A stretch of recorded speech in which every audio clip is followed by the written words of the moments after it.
Episode की शुरुआत में हम रू और शिन को एक कैफे में देखते हैं जहाँ पर शिन उसे सभी चीजों के लिए थैंक यू बोलती है। रू उसे ली के ऊपर कंप्लेन फाइल करने के लिए कहती है, लेकिन शिन मना करती है कि वो मेरी फैमिली और रिलेटिव सभी को जानता है, मैं अपनी वजह से उन्हें डेंजर में नहीं डालना चाहती और अगर मैं ऐसे ली के सामने आकर कुछ नहीं करूंगी तो शायद वह ये सब करना बंद कर देगा। तभी रू उसे वहाँ से साइड में लेकर जाती है और उसे कहती है कि मैं तुम्हें ली की सच्चाई दिखाती हूँ। वहाँ एक छोटी सी एले होती है जहाँ पर लूशियन और उनके बाकी साथी सभी बुली बनकर ली को मारने के लिए आते हैं। वो उसे बोलते हैं कि शिन से दूर रहो, लेकिन वो बोलता है कि वो मेरी वाइफ है और ये हमारे बीच का मामला है, तुम्हें इसमें आने की कोई जरूरत नहीं है। पर शू गुस्से में आकर उसे थप्पड़ मार देती है और बोलती है कि उस पर डोमेस्टिक वायलेंस करना कौन सी मैरिड लाइफ हुई। वो चिल्लाते हुए बोलता है कि तुम लोग कौन हो और क्या कर रहे हो, वो मेरी वाइफ है, मैं उसके साथ कुछ भी कर सकता हूँ। वो सिटी में आकर काम करने के लिए बारे में कैसे सोच सकती है भला, वो ये डिजर्व नहीं करती, मैं उसे कभी भी नहीं छोड़ूंगा।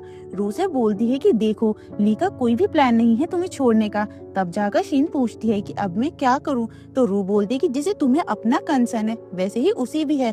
फिर वो शिन को लेकर उसके पास आ जाती है जहाँ ली फिर से उससे अच्छे से बात करने लग जाता है कि तुमने डिसाइड कर लिया क्या। तो शिन हाँ बोलकर बोलती है कि मैं तुम्हारे अगेंस्ट कंप्लेंट फाइल कर रही हूँ। ली गुस्सा होकर उसे मारने के लिए आगे बढ़ता है, लेकिन वो लोग उसे रोक लेते हैं। शिन फिर डोमेस्टिक वायलेंस और हैरेसमेंट के सभी एविडेंस दिखाती है, जहाँ पर यू बोलती है कि तुम्हारी कंपनी में तुम्हारी काफी अच्छी पोस्ट है ना, लेकिन अगर तुम्हारी इस हरकत के बारे में पता चलता है तो डायरेक्टली तुम्हें फायर कर दिया जाएगा। अब चूज करो कि तुम क्या चाहते हो, कि हमेशा के लिए इससे दूर रहोगे या फिर तुम्हें अपनी लाइफ रुइन करवानी है। तो ली पहली वाली बात मानकर वहाँ से चला जाता है। शिन अब सभी से थैंक यू बोलती है, जहाँ पर जू बोलती है कि तुमने बहुत अच्छे तरीके से उससे बात की। शिन कहती है कि मैंने इस चीज के बारे में बहुत बार सोचा था जब भी वो मुझे मारता था, लेकिन आज तुम लोगों की वजह से वे कर पाई। जू यहाँ पर ही से पूछती है कि तुम यहाँ पर क्यों आए हो, तो ही शिन की तरफ देखकर उसे बोलता है कि मैं तुम लोगों के साथ मिलकर शिन की हेल्प करना चाहता था। जिस पर जू से टीज करने वाली होती है, पर शिन उसे रोक देती है। जिस बीच शू और जू की लड़ाई फिर से हो जाती है, जहाँ पर जू शू के पीछे भागती है उसे मारने के लिए। रू बोलती है कि ये लोग बिल्कुल ही नहीं बदलने वाले, जहाँ पर वो ली शेंग की तरफ देखकर बोलती है कि तुम तो बदल गए हो, कि तुमने ली के ऊपर हाथ नहीं उठाया। लूशियन बोलता है कि पहले हम टीचर के पास जाते थे और अभी कुछ किया तो पुलिस के पास जाना पड़ता है और मेरा ब्रेन फिर से रीडेवलप हुआ है। जिसके बाद ये सभी लोग यहाँ से चले जाते हैं। अगले दिन शिन ऑफिस में काम कर रही होती है, तब उसे ही का मैसेज आता है कि आज क्या वो उससे मिल सकती है उसकी कंपनी में, जो सुनकर वो कुछ सोचने लग जाती है। फिर हम यहाँ से इंटरव्यू का सीन देखते हैं, जहाँ ही से पूछा जाता है कि आप यहाँ पर इस शो में क्यों आए हो, तो वो बोलता है कि मैं अपने फ्रेंड्स के साथ आकर फिर से पहले वाला टाइम याद करना चाहता था। जब वे उसे किसी और रीजन के बारे में पूछते हैं, तब जाकर वो बोलता है कि वो यहाँ पर शिन के लिए आया है। इसके बाद हम साल 2013 का सीन देखते हैं, जहाँ पर इनके एग्जाम का रिजल्ट आता है। सभी लूशियन और जू के मार्क्स देखते हैं, जहाँ पर रू के बहुत ही कम मार्क्स होते हैं, वो भी लूशियन के एक मार्क के कम आए थे। सभी लोग गॉसिप करने लग जाते हैं कि ये तो पिछले स्कूल की टॉपर थी ना, तो यहाँ पर इसे क्या हो गया। रू उनसे कुछ भी नहीं बोलती, लेकिन लूशियन ये सब सुनकर चिल्लाता है। जब सभी लोग शांत बैठे हुए थे, तो वो रू से जाकर बोलता है कि एक एग्जाम कुछ भी मैटर नहीं करता, मेरे भी अच्छे मार्क्स नहीं आते, लेकिन रू से रिग्रेट करने के लिए बोलती है कि तुम अपने मार्क्स से काफी प्राउड लग रहे हो। ये सुनकर वो फिर से अपनी सीट पर आकर बैठ जाता है। उनके टीचर आते हैं, जो कि सभी को बताने लग जाते हैं कि रू की पेंसिल में कुछ प्रॉब्लम की वजह से मशीन उसका पेपर चेक नहीं कर पाया था और उसके मार्क्स सभी के सामने बताते हैं, जो कि सबसे हाईएस्ट होते हैं और वो यहाँ पर भी फर्स्ट आई थी। टीचर सभी को अब सीट चेंज करने के लिए बोलते हैं, जो कि उन्होंने लिस्ट के अकॉर्डिंग बनाई थी। रू का नाम लीशेन के साथ होता है, जहाँ पर लूशियन आकर उसकी बुक उठाता है, तो रू मना कर देती है, बोलती है कि ये मेरी अपॉलॉजी है तुम्हें ऐसी पेंसिल देने के लिए।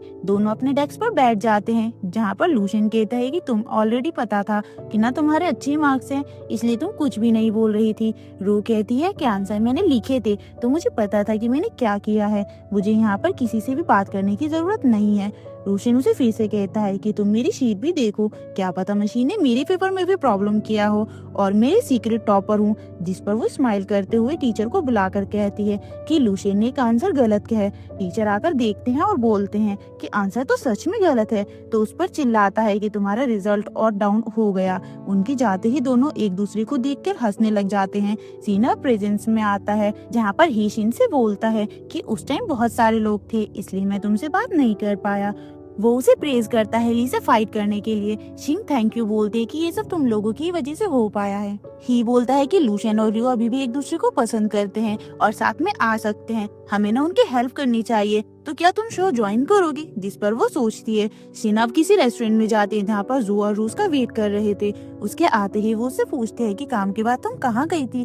तो जू बताती है कि ही ने उससे शीन का नंबर मांगा था, तुम उसके साथ में थी ना, और वो किस लिए आया था तुम्हारे पास? तो शीन याद करती है कि जब उसने शो में आने के लिए उससे पूछा था तो वह मना कर देती है कि मैं तो बहुत ही ऑर्डिनरी हूँ, किसी को भी अच्छा नहीं लगेगा, वैसे भी ये एक रोमांस शो है। तो ही उसे बोलता है कि वो प्रोड्यूसर से बोल देगा कि मैं तुम्हारा सीक्रेट लव में हूँ। तो इसे सुनकर वो थोड़ा सा शाय होती है, लेकिन वो हाँ बोल देती है। जू और रू ये भी सुनकर काफी ज्यादा खुश हो जाती हैं और टीज करती है कि ही कितना स्ट्रेट फॉरवर्ड है। रू भी बहुत ज्यादा खुश होती है कि वो उसके शो में पार्टिसिपेट कर रही है।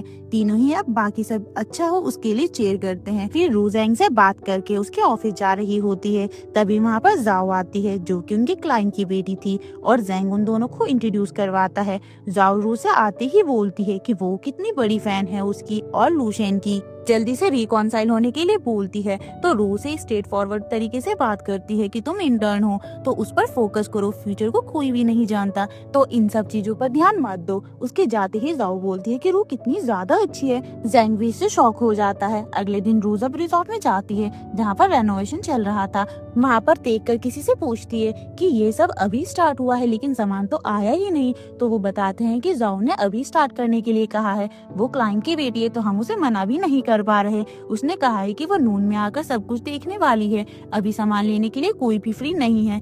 रू बोलती है कि मैं अभी फ्री हूँ तो मैं लेकर आ जाती हूँ।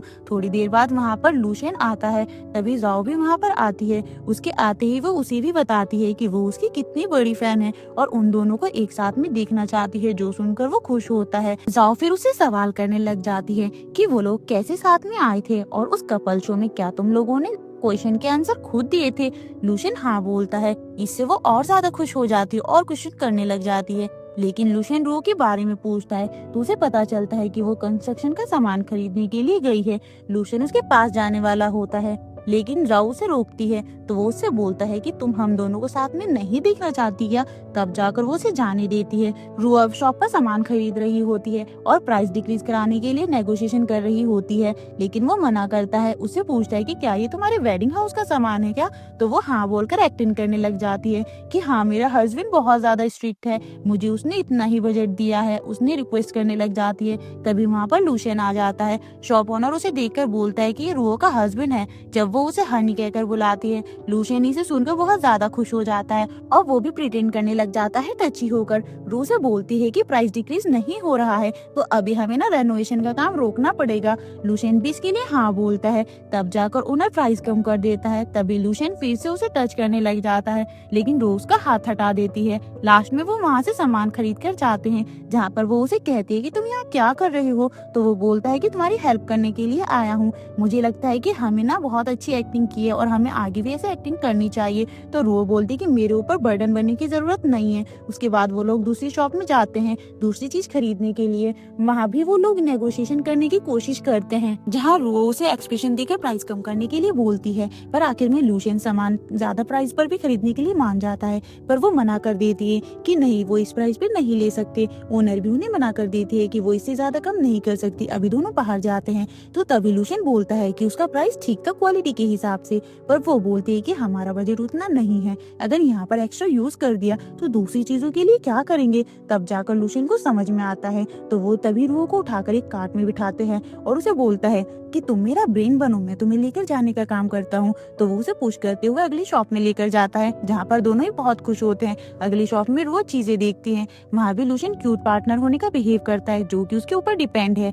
वहाँ की ओनर भी उन्हें देखकर स्माइल करने लग जाती है। अब दोनों खाना खाने के लिए जाते हैं। लूशेन यहाँ पर भी उसे हनी बुलाता है, पर वो उसे एक्ट से बाहर आने के लिए बोलती है। लूशेन बोलता है कि तुम भी खुश थी ना? तो वो मना करती है कि मैं तो प्राइस कम होने की वजह से खुश थी, ना कि इसकी वजह से। तभी लूशेन बोलता है कि तुमने कहा था ना कि मैं चेंज हो गया हूँ, तो तुम भी चेंज हो गई हो। अब वो उनकी स्कूल टाइम याद करता है, जब एक बार वो पियानो बजा रही थी और लूशेन उसे बाहर से देख रहा था। सीना प्रेजेंस में आता है जहाँ पर रू पूछती है कि क्या चेंज हुआ है, तो लूशियन बोलता है कि अभी भी मुझे याद नहीं, लगता है कि तुम इतनी इम्पोर्टेंट नहीं थी कि याद रखने के लिए।